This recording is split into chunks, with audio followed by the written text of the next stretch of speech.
Bonjour à tous, c'est Mathieu Bertrand, auteur chez M+ Éditions. Je réponds aujourd'hui aux questions des lecteurs.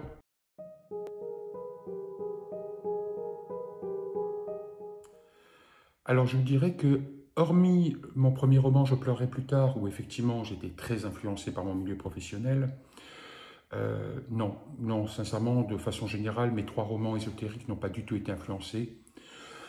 Peut-être un peu sur le caractère des méchants, je dirais entre guillemets, parce qu'effectivement le fait de travailler depuis une trentaine d'années dans les prisons m'a permis de comprendre un peu les hommes et de quoi ils étaient capables surtout. Et peut-être que ça apparaît un peu dans mes romans, effectivement. Alors Dan Brown, bien entendu, même si il me semble que le concept professeur Langdon, il est un peu au bout, ça s'essouffle un peu, je trouve, mais bon. Et Umberto Eco. Umberto Eco, que j'adore, qui est un auteur extraordinaire.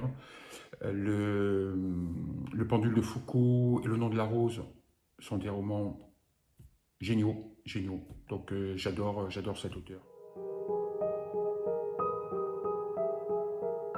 Alors, mon dernier roman, La porte d'Abaddon, prend naissance, je dirais, au XVIe siècle, lors d'une chasse aux sorcières.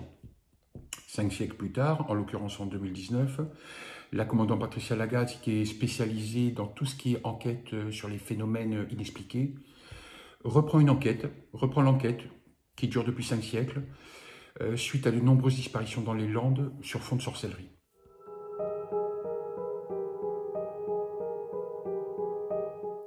Alors, je ne peux pas dire que j'ai eu l'idée d'écrire ce roman, mais je suis plutôt dans la continuité de mes romans ésotériques, Les Émeraudes de Satan et Le Manuscrit des damnés. Je suis toujours un peu dans cette dynamique, voilà, plus ou moins ésotérique, plus ou moins paranormale. Après, est-ce que c'est inspiré de faits, de faits réels? Bien entendu, non. Parce qu'à mon avis, le jour où mes romans seront inspirés de faits réels, je pense qu'on aura vraiment à s'inquiéter, tous autant qu'on est.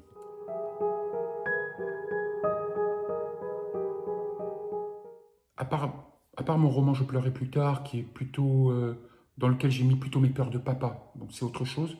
Mais sinon, mes trois autres romans, effectivement, sont teintés très fortement d'ésotérisme, ben parce que j'en pratique moi à titre personnel, tout simplement. Hein.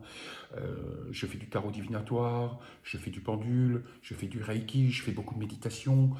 J'ai une certaine passion, je dirais, pour tout ce qui est occultisme des 18-19e siècle. Donc automatiquement, ça apparaît dans mes romans.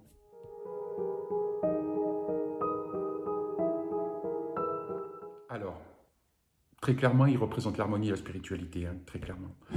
Le pentagramme, on le voit un peu partout, je dirais, dans les religions, dans certaines pratiques, sous forme d'étoiles flamboyantes, sous forme d'étoiles à 5 branches, avec un G au milieu, sous forme simplement de pentagramme ou sur un pentacle, etc. etc. C'est quelque chose qu'on voit régulièrement. Néanmoins, je dirais que ce qui me correspond le plus dans la définition du pentagramme, ça serait un peu son sens, comment dire, païen. C'est-à-dire les 5 éléments, l'eau, la terre, l'air, le feu, et le cinquième, bien entendu, l'esprit relié. C'est un peu comme ça que je le vois, quoi.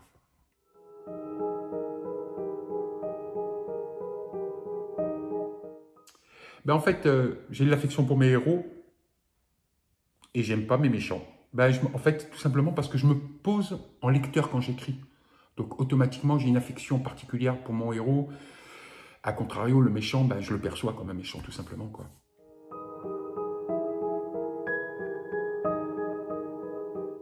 Peut-être découvrir des thrillers autres que les thrillers classiques, basés sur enquête policière presque banale.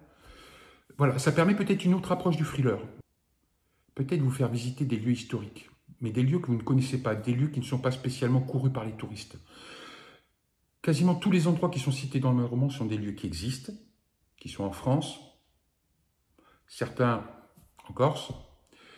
Euh, c'est des lieux dans lesquels je suis allé, dans lesquels je me suis imprégné des murs, des pierres. Voilà. Et donc, tous ces lieux apparaissent dans mes romans et ça a peut-être un intérêt peut-être de découvrir un peu ces endroits qui ne sont pas très très connus pour la plupart. Oui, bien sûr, j'ai d'autres projets d'écriture. Je suis actuellement sur un second opus des enquêtes du commandant Patricia Lagatti, qu'on a découvert dans la porte d'Abaddon. Ça devrait paraître, je pense, courant 2022 aux éditions M+. Et en suivant, un troisième volet des Émeraudes de Satan, mais pas avant fin 2023, je pense.